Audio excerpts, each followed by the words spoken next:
Perfect. Hello, and thank you for joining the Center for Career Development at Morgan State University. We've been hosting several events pertaining to what is happening in the world and in relation to students. So today, this panel discussion, well, it was supposed to be a panel discussion. Um, it's supposed to it addresses the STEM students, and it's about how COVID-19 changed the job market for STEM students. I apologize, the other panelist has not joined us yet. Hopefully she'll join us in a few minutes. But notwithstanding, we have Miss Smith here, who is the other panelist, and I believe that she can handle all the questions that you guys have. So if you have any questions, feel free to put it in the question and answer box or in the chat box, and I will pass it over to Miss Smith. Sure. Thank you so much for having me. Happy to introduce myself really quickly. My name is Leigh Smith. I work for NetApp, and we are a cloud data services company. So we specialize in data storage and data management. I've been with NetApp for about 6 years now. I am part of the early in career team, so focusing on interacting with students looking for internships or full-time opportunities. And as we're all aware, that's definitely changed in the past year or so. So excited to get to answer questions today and get to hear from you all and just be able to have a good discussion. So thank you so much for having me. No problem. So we'll dive right into our talking points. So the talking points were typically questions, and the first one that came up was, how did students perform in 2020 relative to a typical school year? Sure. So I think one kind of thing that stood out to me from students that I've interacted with over the past year is just having to be resilient. So the entire job market turned upside down. What summer internships look like were completely different. And I think that's something that I've just seen students really have to work really hard through. So not as many opportunities now as there could have been previously. But I think one thing that I did see in 2020 were folks that I think, and just things that stood out to me were, even if an internship got canceled, yes, still put that on your resume. I think is something that, because you did earn that position, even though things in the world kind of got in the way of that, I think it's still something that we should be proud of. But, and I think another thing that I've seen over the past year are folks just really seeing, what can I continue to learn during this time? So is that doing a project on my own, or is that being able to take a certification or an additional course, or how can I continue to apply what I'm learning in my classes? Because I think that's something that's just so important, just to make sure we're continuing to learn even in this virtual environment. So those are just some things I've seen from 2020, where folks really had to just be resilient, stick through, know that things will get better eventually. It can be a little dark at times, but I think just continuing to learn and try to put your best foot forward, I think, is something that will definitely continue to pay off for students. Awesome. Thank you so much for that. Another major point we had was about adjustments. So like you said, I know you talked a little bit about adjustments, like recommending that students place these opportunities on their resume because they earned the position. So what adjustments did companies like your company have to make during COVID-19 in the STEM industry? Sure. So for us, we thankfully were able to keep all of our internships for this past summer. So we were very blessed to be able to do that.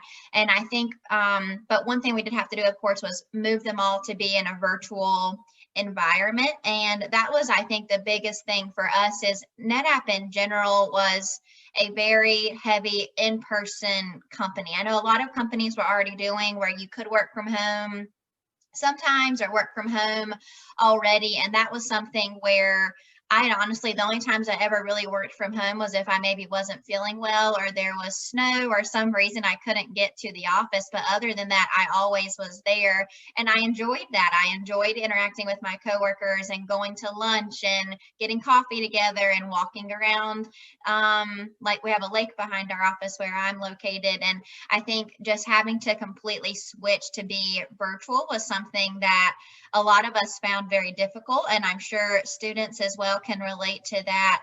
So that was the biggest thing that, from an employee perspective, that I really saw change. I think one thing though, being in the STEM industry and working with data and storage in particular, we also saw a lot of our business change. So we offer things that are more of like an on-premise or those types of solutions like a data center and things like that. And when folks can't have as many employees that are there in person working on things like that, that I think a lot of businesses even moved their environments to be more cloud based. So that's something we've definitely seen continue to grow, and we're thankful for that because it's helped our business, of course, over the past year as well. So it's, I think, made a lot of changes in the STEM industry from how we view work and being at home, but also how a lot of companies truly carry out their kind of day-to-day businesses themselves.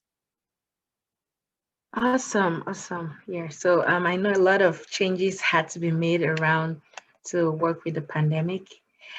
So given that you're working in a great company like NetApp, so what is some things that you think universities should be doing with regards to helping students adjust to, I don't want to call it the new normal because everyone says new normal, Right. but what should universities be doing? Sure. I think honestly, the universities have transitioned so well. And I think it's tough because with students, we all know Zoom fatigue is something, or whatever platform that you typically use, it can be like the fatigue of that is really real. But I think offering sessions like this that students can join if they have time, but can also access at a later time, I think is something that's really helpful because a lot of times now you can't have those in-person conversations, and whether that is like a panel that's in person, I know sometimes after students can have a couple minutes to connect with folks or come up and shake their hand after, and then you kind of start to build a relationship. So I think it's nice that universities are still giving students that opportunity. So I think just continuing to offer those, even if they aren't high attendance or anything, I think they're still really valuable for some students that might want to be able to kind of take the time or don't have classes that interfere or other assignments and things to be able to have the opportunity. And I think continuous learning, of course, they're getting that in their classes, but offering things that are going to align with that from the employer side, but also just kind of more of the networking type things just to continue to be able to build kind of their brand and build their network, I think are things that are really helpful for students. And I think universities, like I said, have done a really great job transitioning because, again, this was something new for all of us, but I think the universities have done such a good job over the past year too, really having to get creative with what those different initiatives look like. Great. Okay, so another talked about talking point was so what are some COVID-19 impacts, be it positive or negative? What are some of the impacts that you've seen on the side of an employer, on the side of a university, and on the side of students? Sure. I think honestly, we all kind of miss that sense of community. And I think you can still build a sense of community in a virtual environment. It's just a little bit more difficult because you don't have this kind of just side conversation of folks and being able to connect on a more personal level. So I think with COVID, we've had to be really intentional in what that looks like. I think another thing that has come of that too is just really with I know, kind of speaking through kind of working with a coworker or having an intern in the office or someone that just graduated and is starting full time, a lot of times when you have a question, you can just pop over to someone's desk and ask them. Or whenever you're in class, you can just ask one of your friends when you're leaving class a question about what the professor went over or what that looks like. So I think that's one thing within a virtual environment. You have to, I know for us, we leverage Microsoft Teams to be able to just kind of chat and ask questions and that sort of thing. And it was something we had before COVID started, but I didn't use it near as much as I do now because I had the ability just to ask someone in the cube over from me or things like that. So I think that's something that's definitely changed and been a little bit more difficult to do. Again, really getting to ask questions, get those responses really quickly, but also have that just kind of human interaction in person that I think we all miss. And then I think some things though that we saw that have been really impactful from the virtual setting is folks are able to hop on like and do a quick coffee chat with someone that might be in a different location from them. Whereas usually whenever we are in the office, you're kind of limited to that network. But I think now we can kind of do things that are a little bit more where you can connect with others across the globe a little bit more easily. And that's something that is almost encouraged, I think. So that was one thing we learned from our interns this past summer, that they enjoyed getting to reach out to someone over Microsoft Teams or whatever it was, maybe after a panel. If they sat in California and they were in North Carolina, they still got to kind of meet with them and do a coffee chat and learn more and build a network with them. And I think usually whenever you're focused kind of on your location or your hub or your class or what that looks like, you can kind of get, I guess, just focused on those folks that you're around. But really, I think the virtual environment has kind of opened that up for us too. Yes, absolutely. Okay, thank you so much for that. So another talking point I would like us to focus on is, so you, given that you work with this company, you're an employee, so do you see any notion of getting back to normalcy, or will the STEM careers continue to evolve in this virtual world? I know a lot of changes have had to be made, but do you see any sense of getting back to normalcy? So I do think we'll be able to get back into the office. I think it will be in a almost like hybrid model for a while still. And from what I can tell, from what I've been just reading and hearing from our organization too, I almost think it'll be on like a state by state basis and how companies are able to evolve with what's kind of going on locally. So I think that's one big thing. I know for us, we will be working remotely for at least the next few months. I know we will be having our internship program for this upcoming summer. We've already announced that that will be fully virtual, just so students have the opportunity to kind of plan accordingly rather than kind of making that decision last minute. So you are able to kind of think through that way. But I do think we eventually will be in the office. I know I've seen a lot of folks on LinkedIn kind of do polls of what they think, and it'll say like if you will continue to work from home every day, or do the celebrate if you'll go in part-time, or what you want to do. And I'm always really kind of shocked by those that so many people, I think, want to do more of the hybrid model now that they know that it's available. So I think that some companies will get back to full normalcy. I know I want to say it was Google, they announced that all employees will be back on site permanently. I forget what the date was, but that was definitely their goal.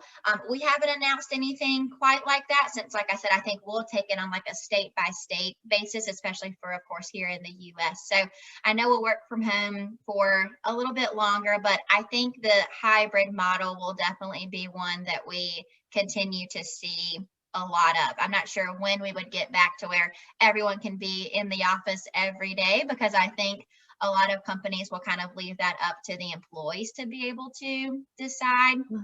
So I'm curious about that as well. But I think the new normal will be the hybrid workplace. Yes, because I know a lot of companies are leaning more, like when you watch the news, you read that a lot of companies have noticed that working from home isn't so bad.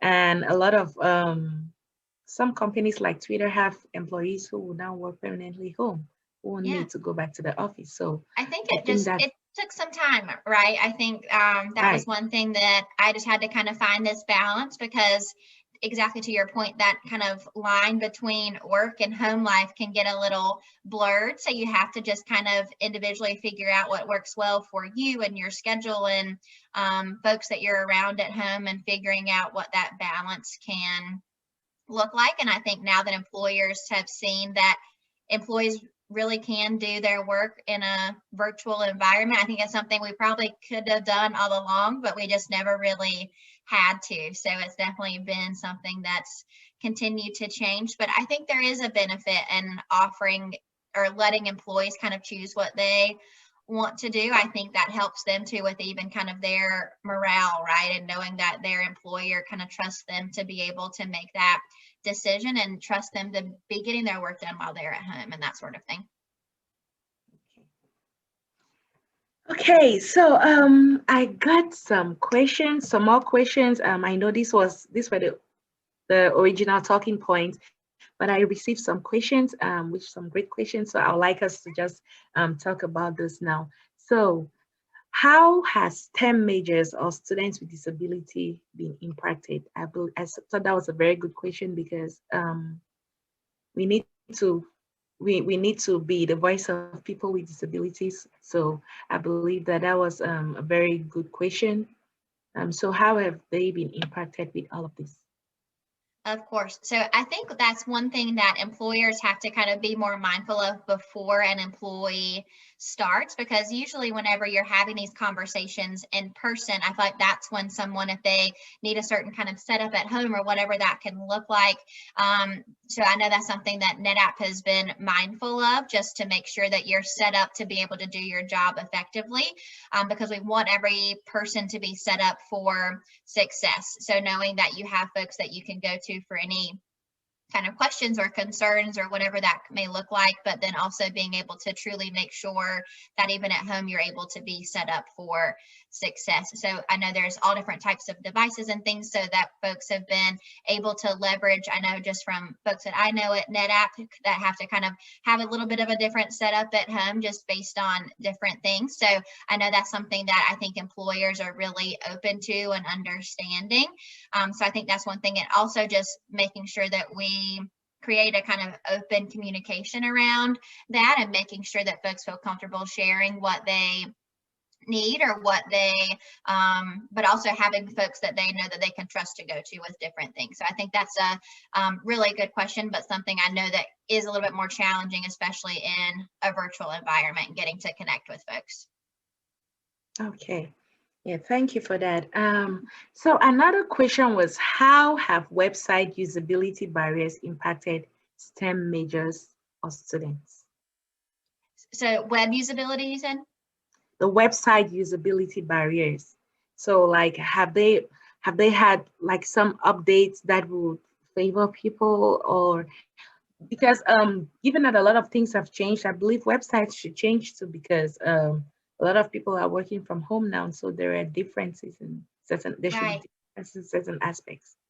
For sure. I know we even during everything that's gone on the past year, I think it was in May, we completely rebranded. NetApp did. We've been around for 29 years, and then we completely revamped not only our logo, our like imaging, the colors that we use. It used to just be like a royal blue color, black and white, and now there are like pastels and all kinds of things. And I think it really came at a really neat time, because exactly to your point, folks really have to get more creative with their virtual presence. I know that's something kind of us as customers have seen, especially from, if you think about it, like the retail industry. I know if a retail organization wasn't online previously they kind of have to be now, right? Because so many folks are doing any type of shopping like that in a virtual setting. So I think those are especially kind of websites and platforms that have continued to evolve, but I know we have as well, just to make sure that we are almost like more appealing online and what that looks like to our customers or just folks that are visiting our website. So I think for folks in the STEM industry, that's changed, but also the retail business in particular really comes to mind for that as far as changing websites and having to adapt in this environment too. Mm-hmm. Very good. So the other question was, have businesses or institutions attempted to survey students during the beginning of COVID-19? That was last year in March, and or during the fall of 2020. I know, I want to believe the universities have. I can't really speak much on that, but what about businesses, companies like NetApp? Have they attempted to do surveys to see where students are?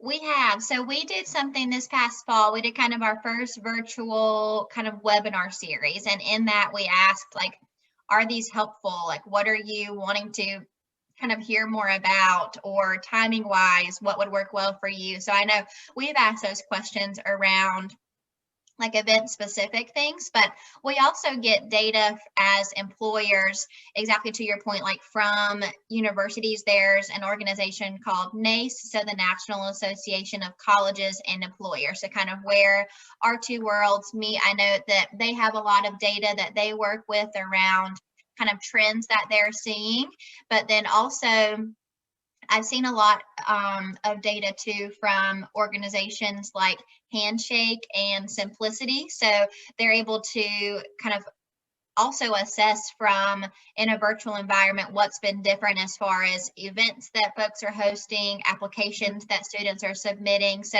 there's a couple of different, I think, areas where we can get data from. But yes, to your point, I am curious what that will look like. I think a lot of it will probably get released at the end of this academic year, since that will be basically the first full year where we've been kind of interacting in this environment. Because I think for the latter part of the spring, I guess spring 2020, and then also fall of the same year, I think was really a learning time for both the employers and the students and the universities and colleges from across the globe, really. So I think now that we've kind of gotten more accustomed to it, I think we'll start to see a lot of data around kind of what students are wanting or looking for from both the employer side and the university side as we go into kind of the next academic year.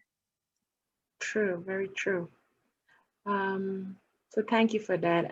I got a list of questions from Ms. McBride. So thank you for the questions, Ms. McBride. Those are the questions that I'm asking you now. So what types of technical assistance has been provided to students with disabilities? So STEM students with disability who are seeking employment with STEM businesses. I know we talked a little bit about how it impacted the students with disabilities, but then what types of technical assistance? Because if everything is virtual, there needs to be some form of technical assistance. Yes, definitely. So what we do for our interns, every intern gets a mentor and a buddy. So that's one way I think that we're able to make sure that any intern is really set up for success. So your mentor, of course, is someone who might be more senior in their career, but maybe in a role where you see yourself going in the future, and they're there to really be able to provide advice and help you build a professional network. But a buddy is someone who is actually on your immediate team, works in something very similar to what your kind of internship project would look like in the STEM field, and they are truly there to help make sure that you are set up for success. So if you have technical questions, if you want to bounce ideas off of them or get advice, whatever that looks like, your buddy is a resource for that, as well as, of course, you have your manager, who's even an additional resource. But we also, a lot of times, whenever any employee starts with NetApp, there's always a kind of training period that goes into that, because yes, we know a lot of times your work that you're going into, it will align very well with what you did in your courses and your projects and other experiences you've had. But there's always something whenever you start anything new. I think that you have this kind of learning curve that you have to be able to overcome to really, again, be set up for success. And since I think NetApp is, this is a pretty specific example for us, but we've had interns come in and full-time folks come in fresh out of university programs. And I think that's something that we are really accustomed to as far as how to really just make sure we're able to navigate that transition process really effectively. So I think it's just on the employers to make sure you're taking the time to also check in, because a lot of times I know interns or folks that might be their first position coming out of school might be afraid to ask questions, or making sure that they have kind of a trusted resource to be able to make sure that they can ask those questions as well as they go throughout their process. Very true. Very true. So I know we've talked about that for students with disabilities, but then what does equal opportunity mean when everything is online? Because we always get employers say equal employment opportunities and equal opportunities in all aspects. What does it mean now that everything is virtual? Sure, I think it means the same thing. So I think especially whenever you are like from a recruiting perspective and looking at resumes and making sure that you look at those with kind of this equal lens and focused on being a employer of choice, but also an employer that takes that into account as well. So I think that's something that being in a virtual environment, yes, I think everything has a little bit more of a difficult kind of spin to it being in a virtual environment, but I think for that kind of equal employment opportunities and what that looks like, I think really holds true to the company and what they kind of do for that process. And I think as long as it's a company that you can tell from their, I guess, resources and how they treat their employees, I think is a great kind of resource to be able to go off of, to be able to kind of assess that as well. Okay, thank you. So the other question I had from Ms. McBride was, have companies seeking to hire students from these marginalized groups, in bracket, Black, BICOP, I'm not sure what that is, STEM majors, students with disabilities, sought to mitigate training to improve barriers faced, such as the website, tech assistance, or racism through the COVID-19 pandemic? Sure. Sorry, I was going to have, do you mind repeating the latter part of that? Sure. So have companies seeking to hire students from the marginalized groups sought to mitigate training to improve barriers faced through the COVID-19 pandemic? Sure. And I saw the comment too here in the chat around kind of if it's more of a kind of setup and what that looks like from technology assistance or anything like that. We definitely have other employees that have had the same thing as we transition. So we do have folks from our kind of support team that are there to be a resource and be able to assist with that process. So it's something I'm not as familiar with myself specifically, but I do know we've had others that have had to kind of go through that process and just making sure that they truly are set up for success, not only skill wise, but also truly kind of from their work environment, because we know whenever you're comfortable and you're in a space where you feel like you can be your true self and be able to do your work effectively, you're going to be able to see that from kind of your day-to-day activity. So yes, I think definitely are able to, it's a little bit more difficult doing it remotely because it takes a lot more, I think, time and just communication rather than just being able to go to kind of a IT support center at your office and be able to be set up accordingly. So I think doing that in a remote environment, we do have the kind of capability to be able to do that as well. Okay, thank you. So going back to the previous question that talked about tech assistance, technical assistance being provided for students with disabilities, I got, I think it's a question answer from one of our attendees that talked about that she thinks he or she thinks the question was misunderstood. So by tech assistants, you're referring to students with disabilities, meaning like captions and audio for captions, audio, like they need this type of technology support, not like the tech Sure. assistance training wise. So were there any technological supports for blind, deaf, or learning impaired students or employees? Sure. So I know that's one thing with our kind of Zoom feature. I have been on quite a few kind of calls and conversations with folks that work in our IT space. So I have seen where we actually have I'm trying to think what they call it, but we use Zoom as well for our interactions for meetings and things like that. So I know we have a specific like Zoom setup and how you can go about navigating that to make sure that you are able to add in any features or do that for others as well. So I know that's something that we've been able to do from kind of a specific tool. But outside of that too, I know our just kind of IT team in general has been able to truly kind of switch to being remote. So I know they're able to be contacted in so many different ways, but also you can still, what's nice if you are local to an area where we have an office, you're still able to go in and get support if you need it. Like those are one of our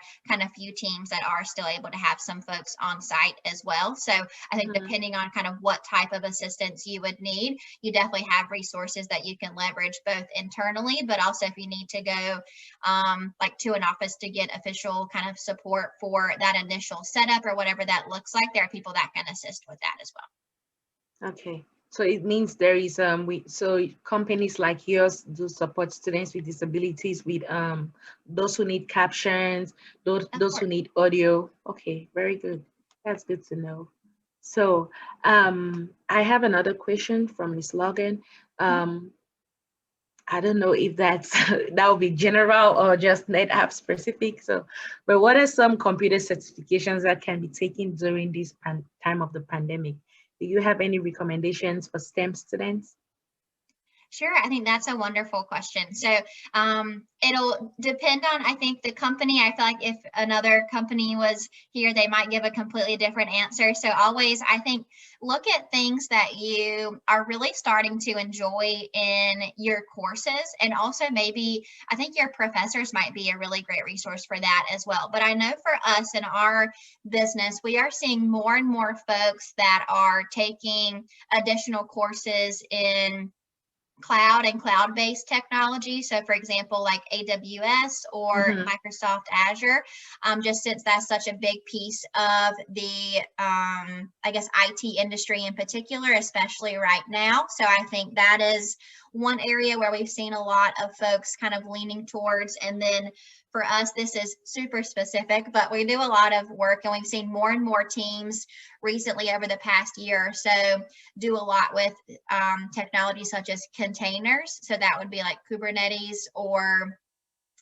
Docker and things like that. So those are just a couple of kind of like buzzwords or areas of technology where we as a company have seen a lot of additional interest come as far as kind of courses or certifications.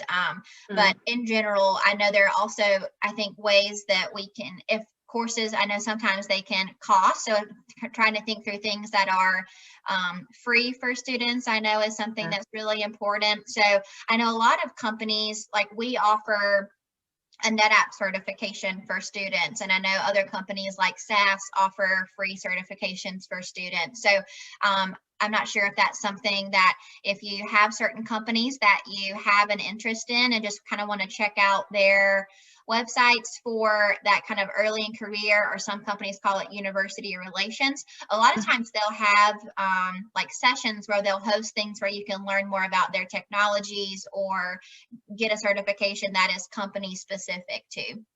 Yes. LinkedIn, just to add to what you say, LinkedIn is also a good So way to true. find those opportunities. There are companies there, and that's why we talk about the power of networking. Regardless of you working from home or studying from home, there is power in this virtual world, in the sense that you can reach about anybody. You just find their profile and try to talk to those. If there's a company you're really interested in, try to talk to those people, like find people who work in those companies on LinkedIn, network with them. And from networking with them, you'll learn a lot about the company and some of the things you need to be doing, some of the certifications that they recommend for you. So you should really look into that. If you don't have a profile for LinkedIn, create one, get professional, visit the Center for Career Development website on the Morgan webpage and get some tips on creating a good LinkedIn profile.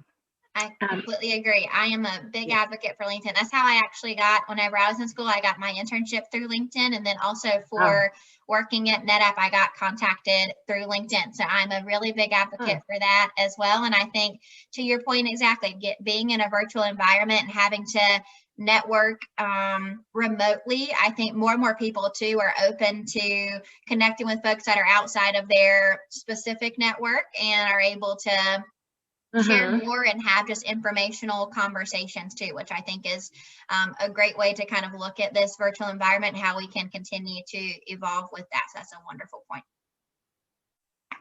Absolutely. So I was reading some articles the other day, and it said the pandemic has given some overlooked STEM careers a chance to develop in ways no one saw coming. Because there are a lot of majors, STEM majors, that one would have never thought they could go virtual, but they absolutely went virtual, completely virtual.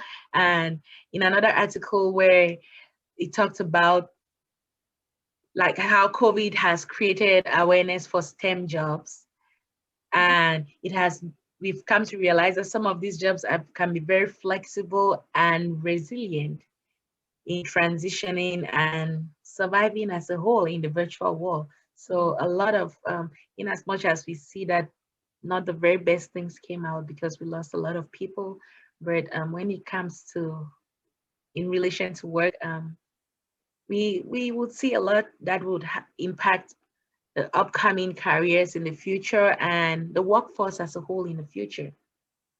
So that's it for the questions. I don't know if you have one or two other things you just like to throw in there.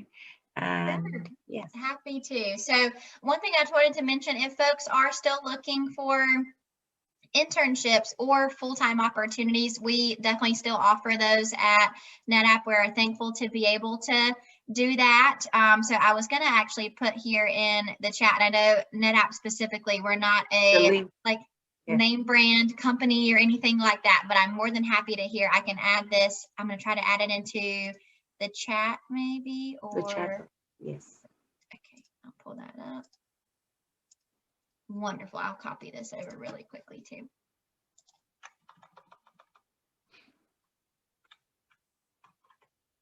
But if you are interested at all and would like to kind of just get more information, I just put a tiny URL in the chat, and it also will kind of showcase that you took time to attend or watch the session today. And then for anything specific, if you're looking to learn more about NetApp as well, I'll actually put a quick just flyer here in the chat too, and it can kind of just showcase a little bit more, not only about what we do, but also the programs we offer and the people at NetApp, so the employee resource groups that we have and that sort of thing too. So I just added that link in as well. Okay. Do we have any other questions for her the last time before we conclude? Okay, so I would like to apologize again because we were supposed to have 2 or 3 panelists. Unfortunately, our other panelists could not make it. Life happens, so we are grateful Ms. Smith made it today. This recording will be posted on the Morgan webpage, the Center for Career Development webpage, through the Morgan webpage. So you can look at this later on. You can share it with your friends. Once it's uploaded, you'll find it on there with the title, How to Create, How COVID-19 Changed the Job Market. Okay, you answered it already. How COVID-19 changed the job market for STEM, no problem, for STEM students.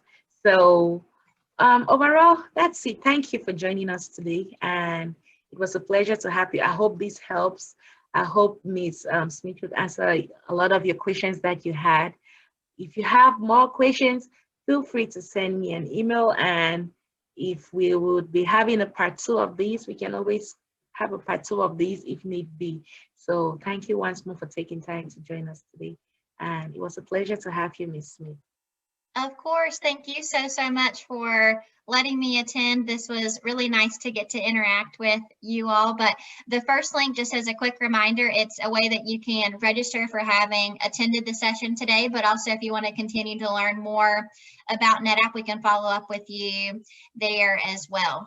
So thank you so much for the opportunity. This was a really nice way to kind of wrap up my morning and get to interact with you all. So thank you again. Okay, thank you all. I get the chat box is not working, so thank you guys for participating, and of course it was a relevant presentation, so thank you all so much, and we will call it a day today. So you guys have a wonderful day, stay safe, take care of yourselves, and do the necessary, follow the CDC guidelines, and have a wonderful day. Thank you so much. You too. Take Thank care, you. everyone. Bye-bye.